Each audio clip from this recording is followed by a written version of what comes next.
if you look at the numbers right now, Democrats are somewhat whistling past the graveyard. This election is not going to come down to who the Republican candidate is. It's going to come down to Barack Obama and what people think about his 4 years in office. And right now, I think hope and change has turned into debt and unemployment. Well, you talk about debt. Well, let's take a look at some of the numbers in terms of the campaign contributions at this time in the 2008 election. In other words, April 2007. Look at the numbers. Hillary had $26 million. Mr. Obama, $25 million. Edwards, $17 million. And they're talking about you're going to need about, what, $1 billion for the president's re-election campaign this year? I mean, man, how do the Republicans compete?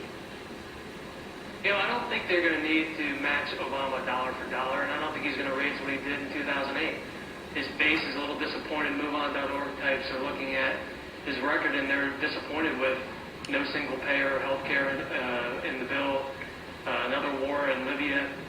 What Republicans need to do is make sure that they're ready to go as soon as we have a nominee. And our number one fundraiser is Barack Obama. He will ensure that this nominee, whoever it is, will be well-funded.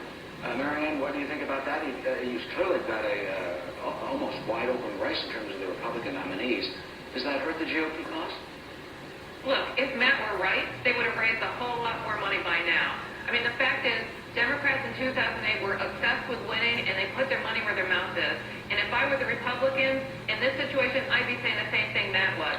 But the fact is, Barack Obama's not only going to raise $1 billion, he's going to do only a third of it from high donors. The rest of it's going to come from low donor activists who are the ones who do the actual work out there. They contact voters, they go door to door, they show up on election day, they do the things that win elections.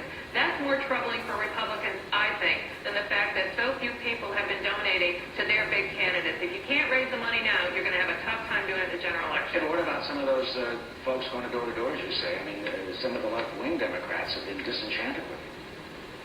I think when they have a choice... Marianne, but answer that then, Matt. I'm sorry. I think when they're given the choice of Barack Obama versus any of the Republicans looking at running, they're going to be there for Barack Obama. You think they'll be there, Matt?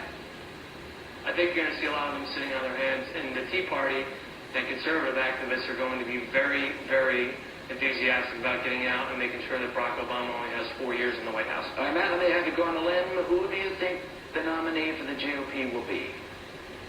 I'll tell you, the person right now gaining the momentum is Donald Trump.